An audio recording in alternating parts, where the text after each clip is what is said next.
अच्छा, मैं आपको वो कॉन्सेप्ट पहले ही बता देता हूँ। हमारे पास एक स्टॉक का लेजर होता है स्टेटमेंट फॉर्म में, क्योंकि आपको टी फॉर्म ज्यादा बेहतर तरीके से पता चल जाती है, और एक क्रेडिटर्स का लेजर होता है।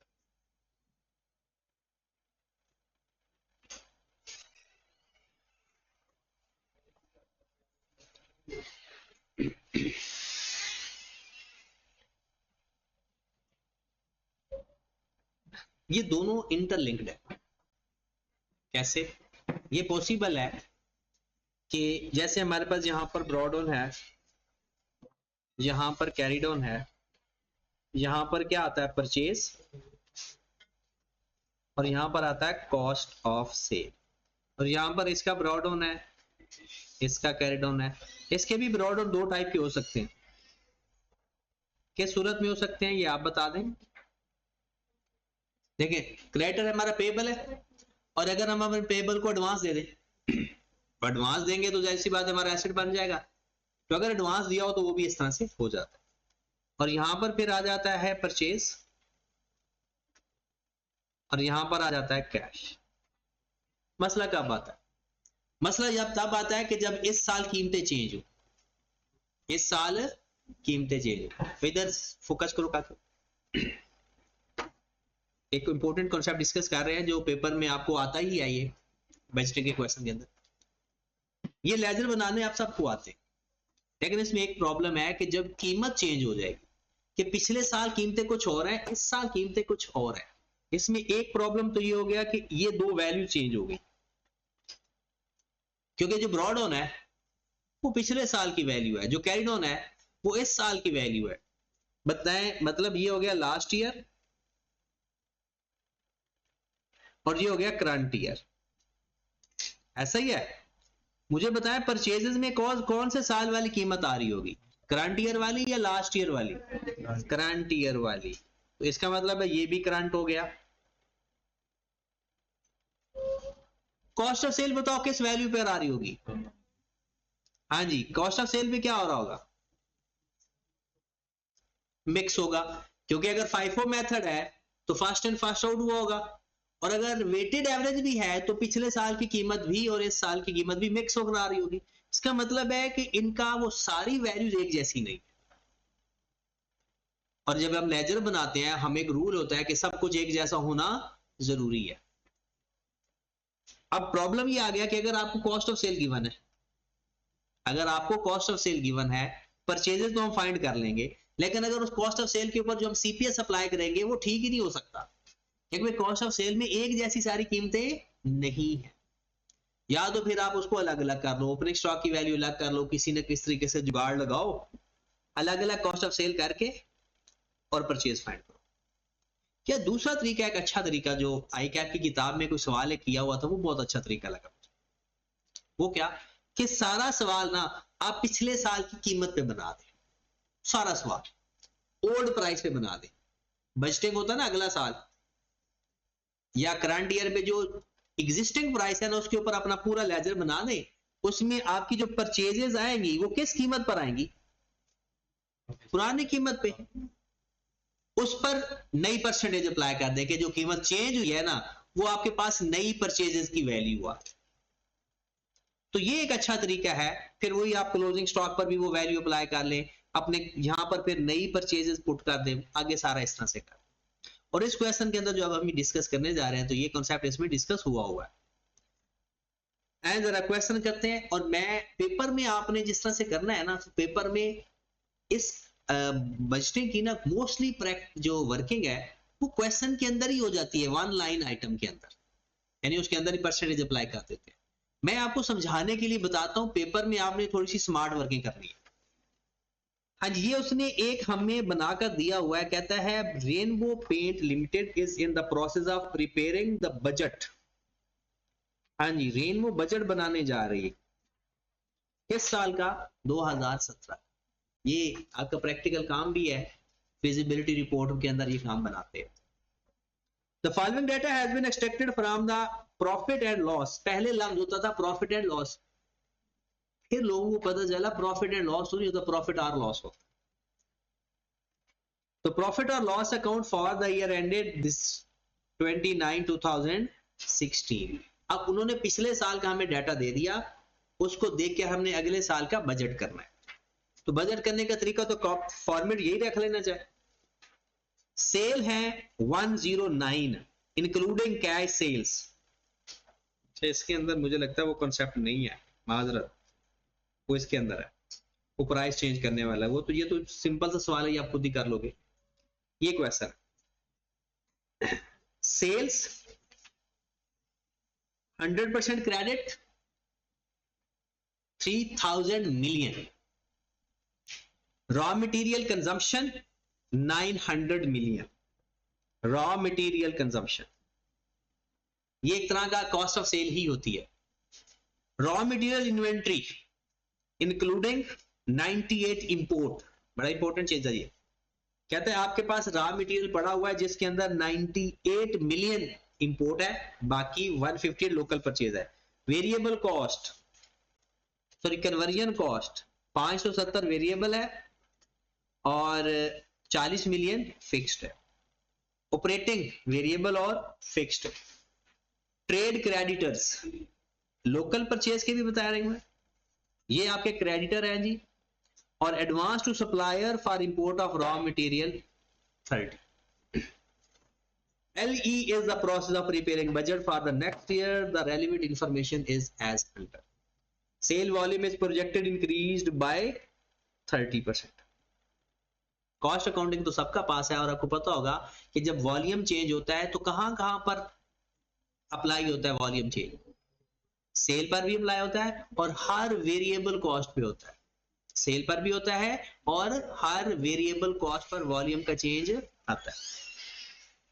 वो कहता है 30% इंक्रीज हो गया। In order to finance additional working capital the management has decided to adopt the following measures. अच्छा, नई सेल्स तो आपके पास आ गई। अगर आप नई सेल्स की बात करें तो 3000 मल्टीप्लाइड बाय 1.3। अब अगले साल चलते हैं। इंट्रोड्यूस कैश सेल्स, पहली सारी की सारी क्या थी? Credit sale. कहता है introduce cash sales at discount of 2%। It is estimated that the 20% of the customer would avail the discount. कहता है हमने 2% कैश डिस्काउंट ऑफर करवाया और कहा कि पैसे अभी दे दो। कहता है 20% कस्टमर ने कैश अवेल किया। अच्छा, अब ना हम अपना इसको फाइनलाइज वाली साइड पर लेकर जाते हैं। जब भी डिस्काउंट है ना, उसके दो तरीके हैं। अगर हम इसी की बात करते हैं, बाकी चीजें अच्छी, अगली एक लाइन भी पढ़ लो। Present average collection period is 45 days और अब हमारा प्लान है कि 40 दिन कर दें। 45 दिन की उधार पहले देते थे, अब क्या प्लान कर रहे हैं? 40 दिन की उधार दें। चले, पहली वर्किंग करने जा रहे हैं। पेपर प्रेजेंटेशन में बाद में बताऊंगा, ये सिर्फ आपको समझाने के लिए है। पुरानी सेल्स कितनी है मेरे पास? 3000। ठीक है, अब मल्टीप्लाई क्या करूं मैं इससे? 1.30 से मेरी सेल्स कितनी हो गई? कितना? 3900। ठीक है, अब ये मेरे पास सेल्स हैं। अब इसके अंदर डिस्काउंट कैसे लेना है? 3900 का 20% लोगों ने डिस्काउंट लिया और कितना लिया? 2%। कितना आंसर आ गया? 15.6। माइनस करके बताओ।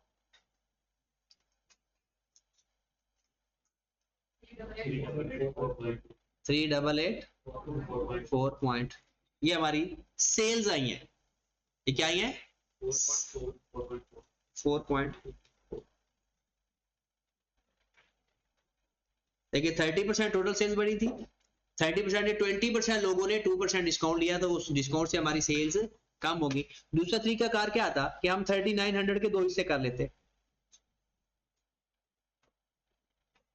एक होती सेल 80%, एक होती 20%। जो 39 है, 3900 का 80% ले लेते और 3900 का 20% लेकर उसको 98% से मल्टीप्लाई कर देते। ये भी तो करते होते हैं ना। अगर आप या तो ऐसा करो कि सारी सेल लिख लो, डिस्काउंट माइनस कर दो, कमीशन माइनस कर दो, ये चीजें। और अगर दूसरा तरीका ये होता है कि आप अलग अलग परसेंटेज कर लो, ये भी, इसको भी आप हल करोगे तो यही अमाउंट बनेगी 3884.4, अगर ये आपने सही लिखा है तो ठीक होगी बात। अब आ गया, ये सेल्स है या कैश रिसीट फ्रॉम डेटर है? ये सेल्स है। ये क्या है? सेल्स है। और आपको पता है cash receipt from opening closing debtor हमें गिवन है। पहले होता था 45 दिन की उधार, अब है 40 दिन की उधार।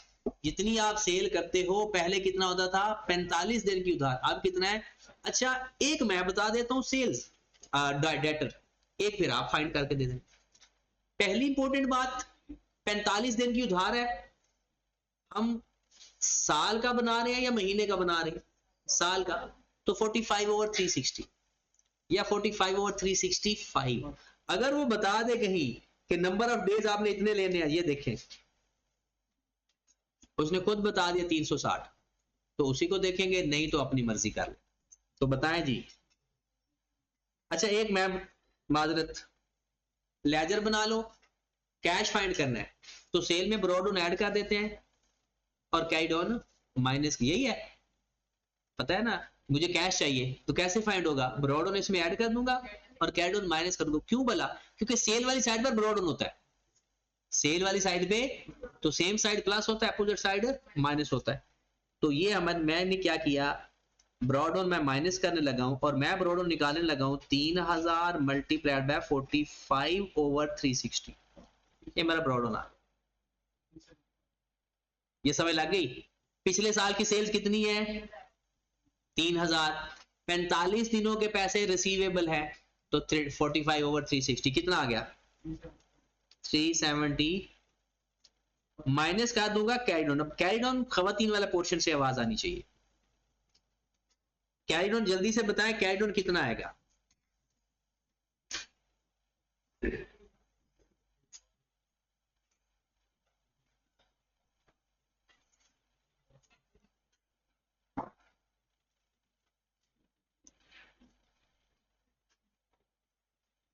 कितना? 430 433, आपका 390 आ रहा है। लाइबा आजम आप बताएं। ये तो कोई मसला नहीं है, पहले 45 दिन की उधार देते थे, अब 40 दिन की उधार देंगे, तो 40 दिन के डेटर फाइंड करें, 40/360 से मल्टीप्लाई कर देंगे। कितना? आपका 432 आ रहा है, आपका भी 432 आ रहा है, आपका भी 432 आ रहा है। फाइक आपका कितना आ रहा है? तो फाइंड करो ना। खवातीन से सवाल पूछना था, ये तो नहीं कहा था कि किसी ने फाइंड ही नहीं करना। ये जो 3900 का 80% है, इसको मल्टीप्लाई कर दो 40/360 से, 347। अब बताओ समझ लगी या अभी भी नहीं लगी? मुझे बताओ इस साल की सेल्स कितनी है टोटल? 3900 थी। कैश वाले तो डेटर नहीं होते ना, 20% का तो अलग करो ना। 80% वाले बंदे हैं जो कि हमारी क्रेडिट सेल्स हैं, और credit sales, total credit sales का 40 डेज का क्रेडिट है। अब 40 डेज का जो हमें स्टिल रिसीवेबल होगा, क्योंकि जो लास्ट 40 दिन में हमने चीजें बेची होगी ना, उनके अभी हमें पैसे नहीं मिले होंगे। तो 40 ओवर, हाँ कितना आंसर आ गया?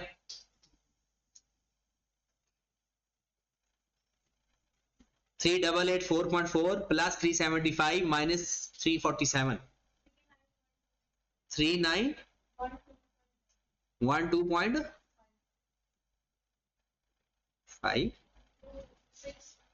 हाँ मैंने कहा 5 हो गया। अच्छा, ये तो मामला हो गया सेल्स का, और सेल्स यही है, sorry cash from customer, cash from customer. ये बहुत आसान सा था, इतना मुश्किल नहीं था। कोई बात आपने पूछनी है तो पूछ ले।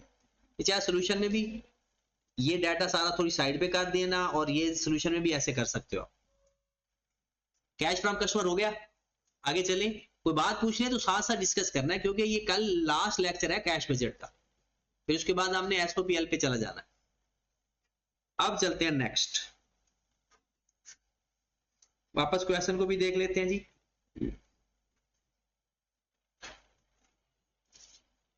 आगे हमने क्या माइनस करना है इसमें से, कन्वर्जन कॉस्ट।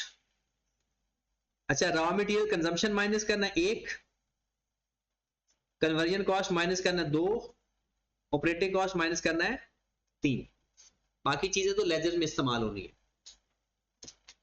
अब क्वेश्चन ये है, पहले रॉ मटेरियल पे काम करते हैं। 40% of the raw material consume is imported. लो जी, उसने ये भी बता दिया कि उस पूरे 900 के अंदर रॉ मटेरियल जो इंपोर्ट किया है वो कितना अलग है। विच is paid in advance on placements of purchase order. वो जो कहता है कि जो कि एडवांस है, आपको पता है ना कि एडवांस भी दिए हुए हैं पैसे, advance to supplier report worth 30 का, ठीक है, यही परसेंटेज इंपोर्टेंट है। 40% of the raw material consumed is imported which is paid in advance on placement of purchase order. The delivery is made within 30 days after the placement of order. आपको वो material मिलता कब है, 30 days after the placement of, मतलब जो आपने order किया हुआ है अगले 30 दिनों में वापस। इसका मतलब है जो 30 मिलियन आपने दिया हुआ है ना, वो अगले साल मिल जाएगा हमें ऑर्डर। इस साल जो हमने पिछले साल का 30 मिलियन का ऑर्डर दिया हुआ है ना, वो हमें किस साल मिलना है, जिसका हम बजट बना रहे हैं। आगे वो कहता है, Ellie has negotiated with the foreign supplier and agreed that from the next year payment would be made on the receipt of the goods. पहले कैसे कर रहा था, 30 डेज एडवांस, और अब क्या कर रहा है, कहता भी अब मैंने जब जैसे ही गुड्स मिलेंगी, इसका मतलब एडवांस टू सप्लायर नहीं है। Local purchases would be paid in 50 days. Local purchase जितनी भी होंगी उसके क्रेडिटर कितने हैं, 50 डेज के। As a result of increase in production, economy of scale and reduce variable conversion, ये तो कन्वर्जन का मामला है, इसको छोड़ दो यहां पे। अब due to price increase, cost of raw material and all other fixed cost, cost of raw material and all other fixed cost would increased by 10% and 8%। मैं सिर्फ मटेरियल वाली चीजें उठा रहा हूं। Every day of payment to other cost is 25 days, पहले भी यही होता था। There is no opening closing of finished goods, quantity of closing raw material, local and imported raw material as a percentage of raw material consumption would remain the same। कहता है जितना पहले stock रखते थे अब भी उतना स्टॉक रखते हैं, जितनी कीमत पहले लगती थी अब भी, बाकी सारी चीजें सेम।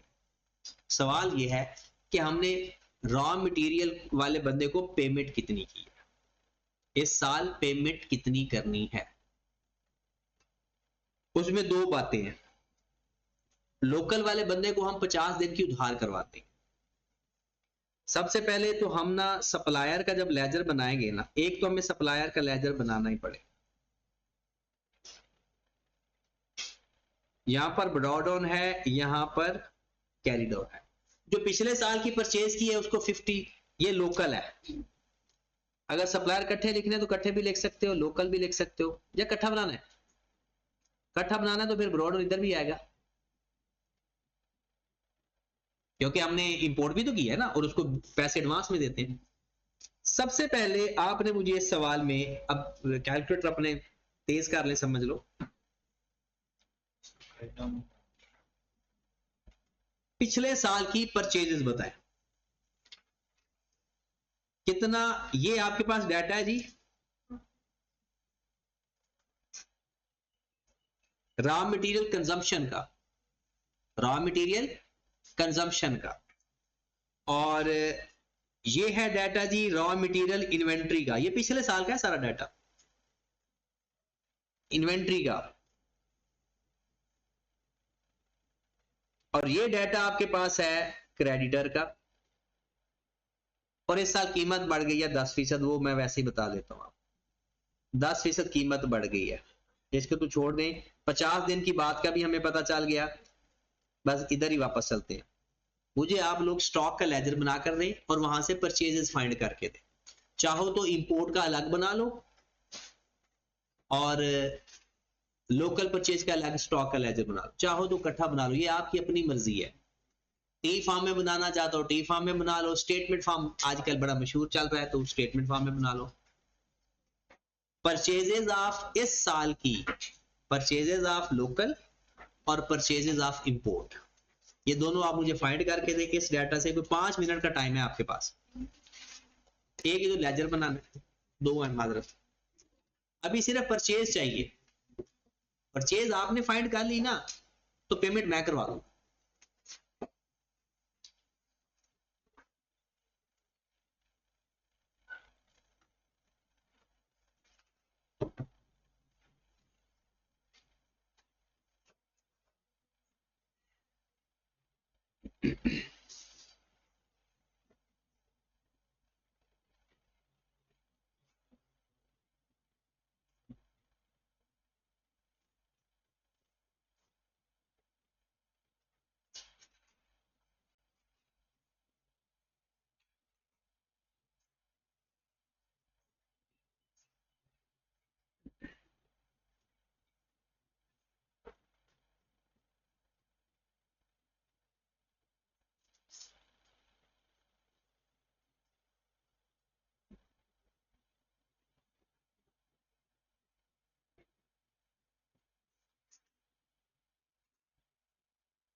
डिस्कस करके कर सकते हो, लेकिन होना ही ऐसे है।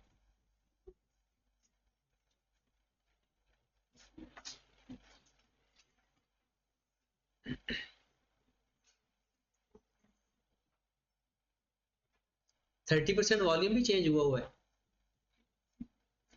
क्योंकि वॉल्यूम चेंज होना सारी वेरिएबल कॉस्ट के ऊपर अप्लाई होता है इस साल।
हाँ तैयब,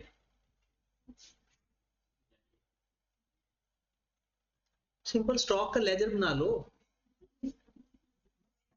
स्टॉक के लेजर से परचेज फाइंड करनी है।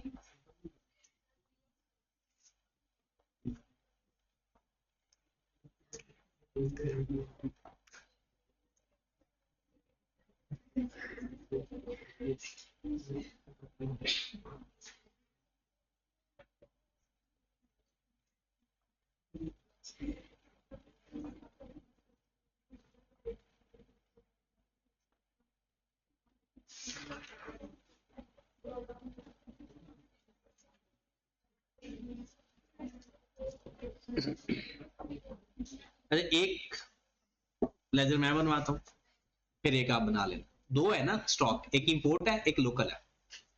मैंने जो बोलना है आपने कहना ये नहीं दूसरा करवाया, इसलिए मैं सोच समझ के बोलता हूँ कि मैंने आपको क्या करवाया। अच्छा, स्टॉक का लेजर बनाते हैं पहले लोकल परचेज का।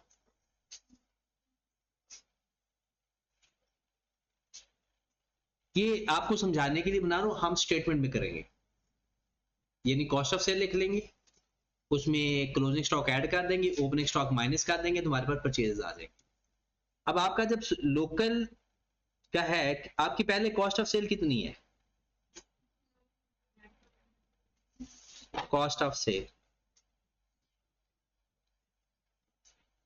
900, उस 900 के अंदर 40% तो इंपोर्टेड है, 900 के अंदर 40% इंपोर्टेड है, ऐसा है ना, लिखा हुआ है, जो लिखा हुआ है वो तो मान लो।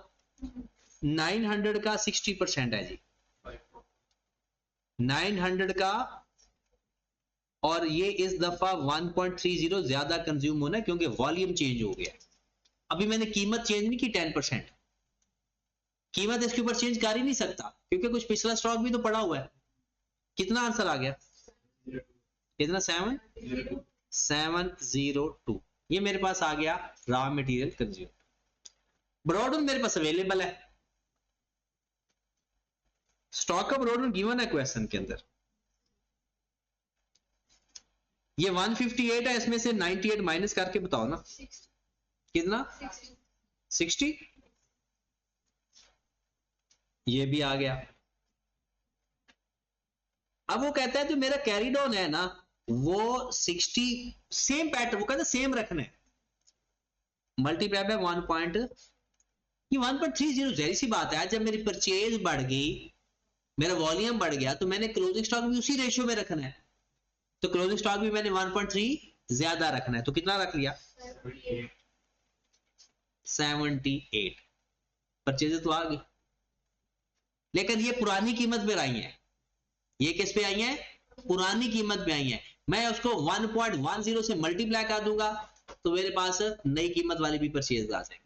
तो करो जरा इसका टोटल, 702 प्लस 78 780, ऊपर लिख लें एड ओल्ड प्राइस 780 और मेरे पास आ गया परचेजेस 720 और मेरे पास आ जाएगी purchases at new price 720 multiply by 1.10। 10% कीमत बढ़ी है ना, कितना आ गया? 790। ये मेरी नई परचेज आ गई, ठीक होगी बात? ओके। अब मैं पहले इसको मैं खत्म कर लूं, अब मैं क्रेडिटर का लेजर बना लूंगा। क्रेडिटर के पिछले साल का ये लोकल परचेज का 95 गिवन है क्रेडिटर्स, ये तो पिछले साल की है। इस साल के परचेजेस के 45 दिन है, 50 दिन पर तो हमारा क्रेडिटर रहता है। तो परचेज मैं क्रेडिटर का लेजर बनाने लगा हूं अकाउंट पेएबल का। मेरे पास ब्रॉड ऑन कितना है 95। कैसे पता चला? भाई बताया हुआ है क्रेडिटर्स का पिछले साल वाला। कैरिड ऑन कितना आएगा 792 मल्टीप्लाई बाय 50 ओवर 360, ये पता चला। 50 दिन का क्रेडिट है, कितना आ गया 100। पिछले साल की कोई परचेज वैसे बता सकते हैं? मैं शुक्रन पूछ रहा हूं, जरूरत तो नहीं है। पिछले साल की कोई परचेज बता सकता है? लोकल परचेज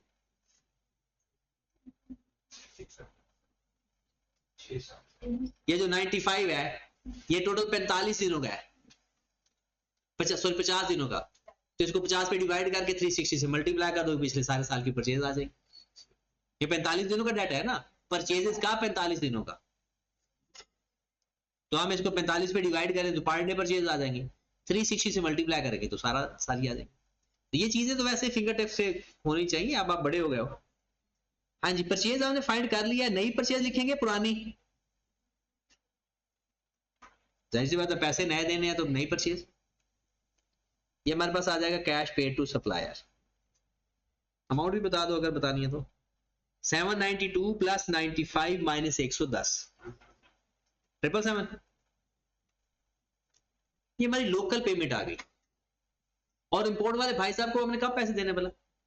सारे पैसे, अब वो उधार खत्म हो गई है इस साल, वो इस साल वाली उधार। अब चले जी, चीटिंग के लिए मैं आपके सामने ये दोनों लेजर रख रहा हूं। अब आप मुझे बताएं इंपोर्ट वाली परचेजेस कितनी है, इंपोर्ट कितनी है मतलब, और उसको पैसे कितने दिए। अब तो मेरे ख्याल में हो जाना चाहिए, क्योंकि कॉस्ट सारा कुछ तो गिवन है।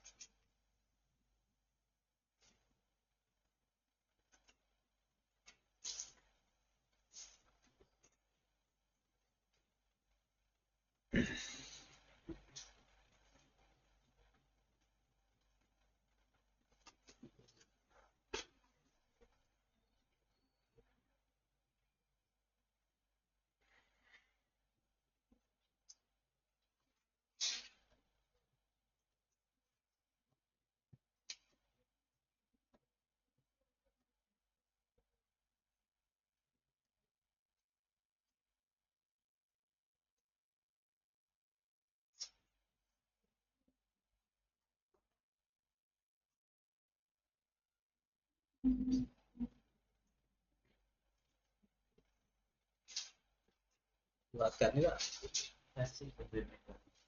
जो समझ नहीं लग रहा क्या।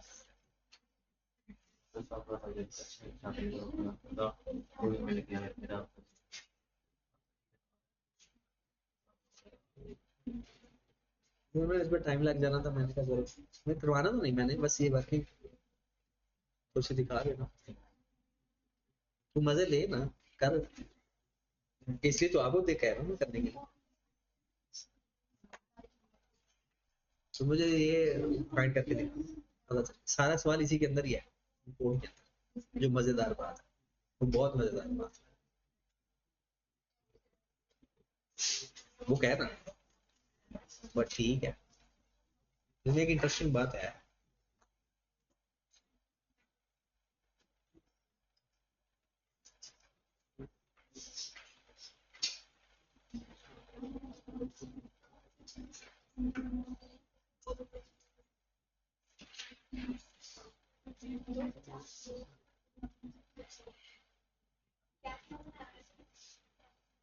इंपोर्ट चाहिए और इंपोर्टर को पेमेंट कितनी करनी है।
कितना? 586 कैश पे करेंगे। और इंपोर्ट कितनी की है? इंपोर्ट टोटल कितनी की है? 547। आयशा आपका कितना? 497। और आपका?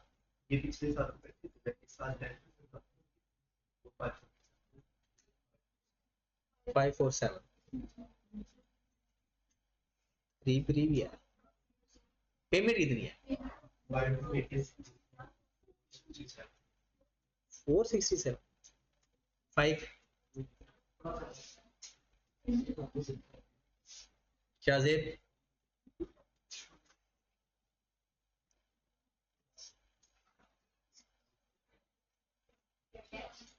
नहीं, इंपोर्ट कितनी की है? 517। करीब करीब है, 3 रुपए का फर्क।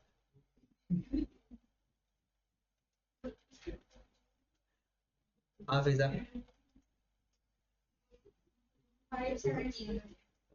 517। राउंड ऑफ का मसला आ रहा होगा। लाइक आपका कितना है?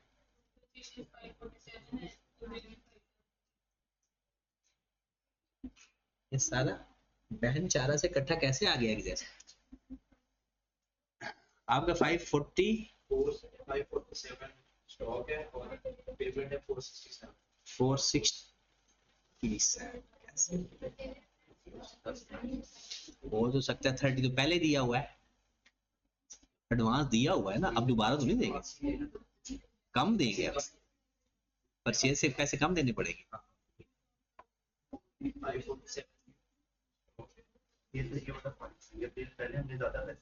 30 दिए होते ना, 30 मिलियन एडवांस। 447 में से अगर तू 30 माइनस करेगा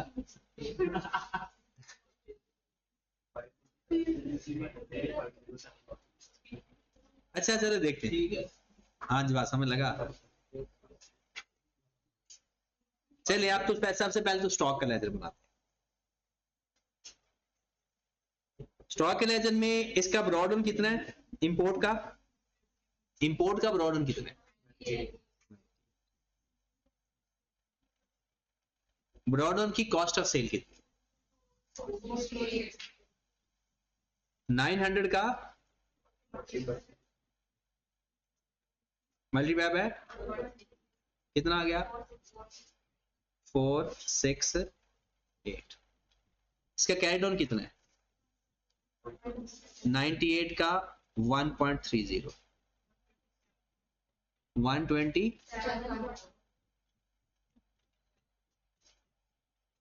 हमारे पास टोटल इंपोर्ट या परचेज आ गई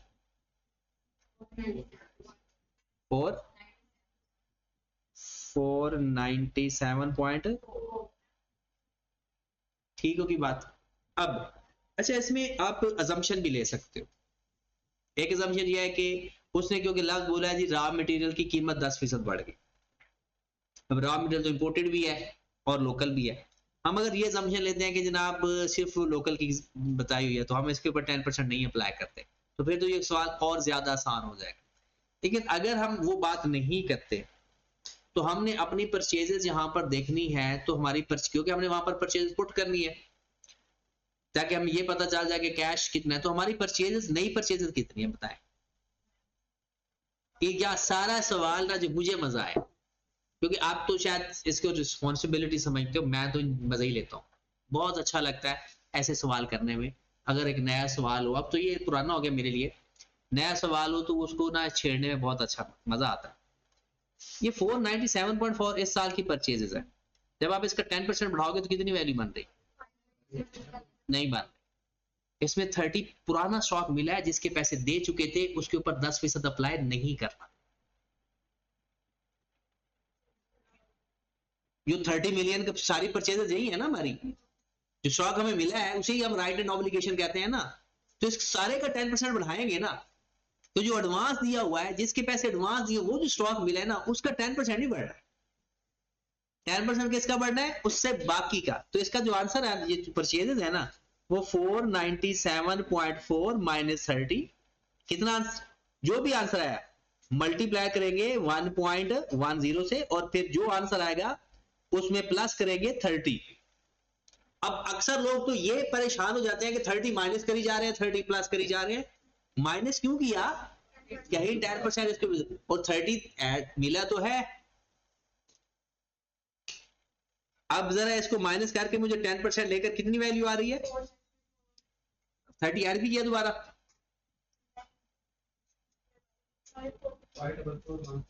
544.14। मैंने कहा ना 3 रुपए का मसला है। असल पैसे पहले इंपोर्टर को कितने दिए हैं, कितने दिए हैं, 514 रुपए। अब इंटरेस्टिंग बात ये, इसका ना आपके पास पता नहीं कौन सी बुक है, मैंने बुक अपडेट की थी तो उसके मैंने ना ऐसा किया है कि आधे जवाब दे दिए, आधे नहीं दिए। जितने इवन नंबर के उसके जवाब दे दिए, और जो ऑड नंबर है उसके जवाब नहीं दिए। तो इसका जवाब, ये क्वेश्चन 20 है तो इसका जवाब है। तो वो जो सोल्यूशन गिवन है ना, उसकी तो कमाल की समझ नहीं लगती कि वो 30 प्लस माइनस करी जा रहा है, क्योंकि अब क्या करना है, फिर 30 माइनस कर देना है। 544.14 में से फिर 30 माइनस करना है, क्योंकि वो हमने पहले से दे दिए हुए हैं पैसे, तो हमने दोबारा नहीं देने। मुझे कैसे बात समझ लगी, जब ये मैं सवाल देख रहा था, इसका सोल्यूशन मैं आपसे शेयर कर दूंगा। इसका जो सोल्यूशन आई कैप ने दिया हुआ वो भी समझने की नाकाम कोशिश जरूर करना। अब मुझे कैसे समझ लगी कि वो क्यों करी जा रहा है 30 प्लस माइनस। मैंने ना लेजर बना लिया सप्लायर का, मैंने लिखा ब्रॉड ऑन 30 इधर, क्योंकि इधर ही आना था। फिर मैंने परचेज लिख दी इधर, ये 544.14। कैरिड ऑन तो इसका है नहीं, क्योंकि अब तो एडवांस देने ही नहीं है। तो जब यहां पर भी प्लस हो रहा है, सॉरी परचेज इधर आती है, माजरत, परचेज इधर आती है 544 पॉइंट, तो यहां पर जब कैश आएगा वो 514.14 आ गया। वो समझ नहीं लग रही थी, क्योंकि 30 यहां माइनस करो, यहां प्लस करो, फिर माइनस करो, आई कैप ने ऐसे किया हुआ है, तो वो 30 हो जाती है। तो इस ये मुझे पूरे सवाल के अंदर बस ये एक पॉइंट अच्छा लगा। और दूसरा जो अच्छा पॉइंट है ना, कि पहले हमने ओल्ड परचेज फाइंड करनी है, ओल्ड परचेज फाइंड करके फिर उसके बाद वो जो प्राइस वॉल्यूम का अप्लाई कर देना है, प्राइस को बाद में अप्लाई करना है। ये कब ऐसा करना है, कि जब वो प्राइस चेंज हो। ठीक होगी बात। तो जनाब एक पेमेंट आपने कर दी सप्लायर को पुरानी 777, और एक आपने पेमेंट कर दी जनाब 514। तो ये समझ लग गई है बटी। 544 कैसे आया ये भी पता चल गया कि आपने पहले simple local purchase sorry imported purchase find करी, उसमें से 30 माइनस किया। क्यों माइनस किया, क्योंकि उसके पैसे दिए हुए थे, जिसके हमने पैसे दिए हुए थे उसकी कीमत भी पुरानी लगी, और जो नया पैसे लगी उस पर हमने ऐड करके, तो इस तरह से डन होगी बात। चल हाँ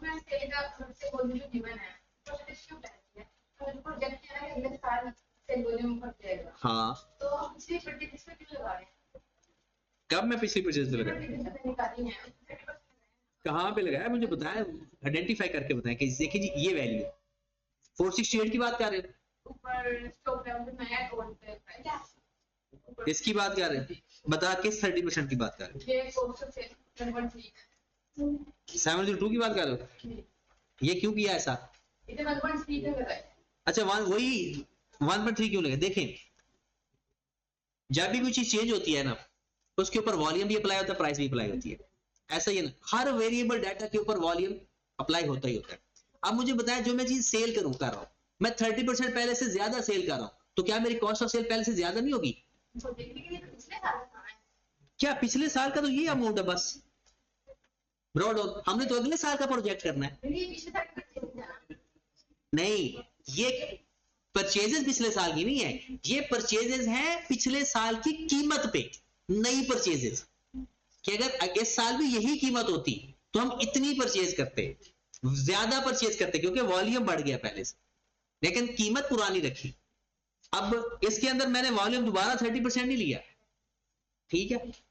या तो ऐसा करते हैं कि हम पुरानी कॉस्ट ऑफ सेल फाइंड कर लेते हैं, वॉल्यूम भी चेंज नहीं करते, एंड पे आकर जो वैल्यू आती उसके साथ 1.3 भी मल्टीप्लाई कर देते और 1.10, फिर भी आंसर चाहिए आना था, फिर हमने ये भी चेंज ना करते, लेकिन फिर तो वही पुरानी परचेज हमारी आ जानी थी।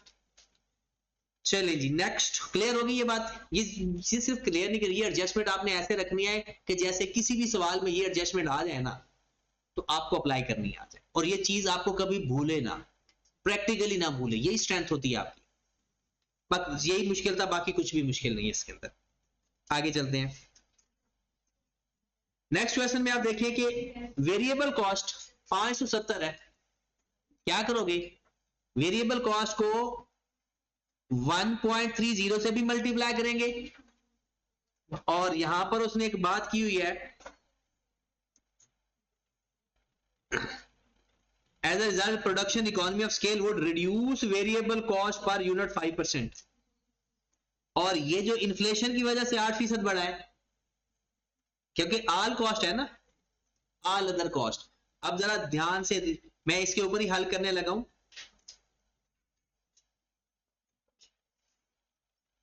अब आपको पता चलेगा कि एमएफए के लिए आई कैप ने जो शर्त रखी है वो क्यों रखी है।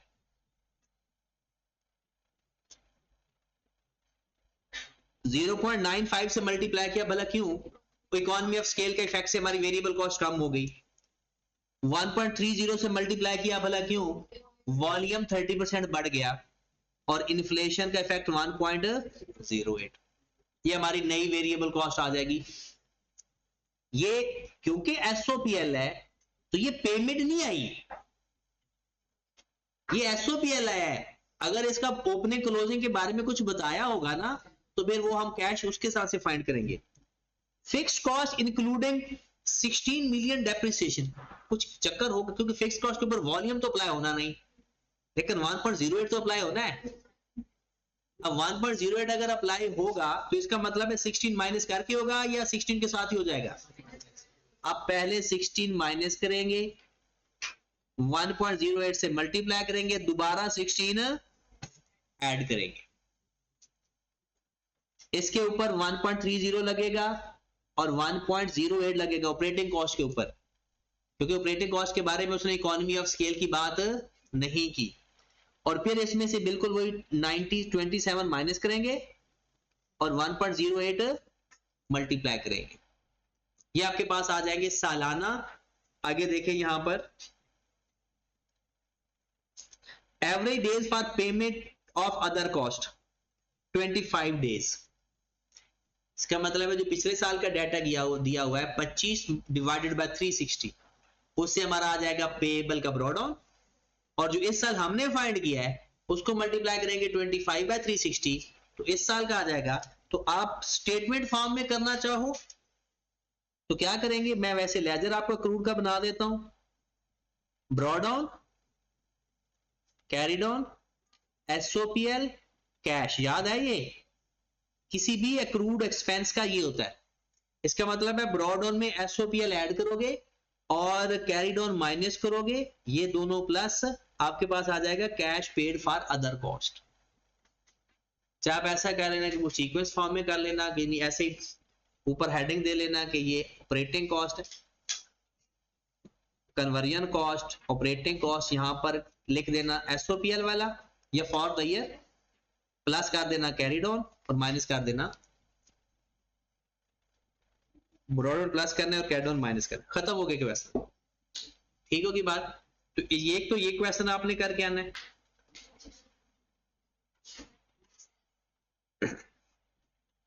क्योंकि ये सवाल तो एक ऑलमोस्ट, अब आपका टाइम नहीं लगेगा, वो टाइम लगने वाली बात तो खत्म हो गई।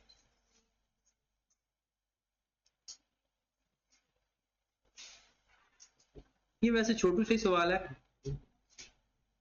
इसका बस कैश बजट बना लेना।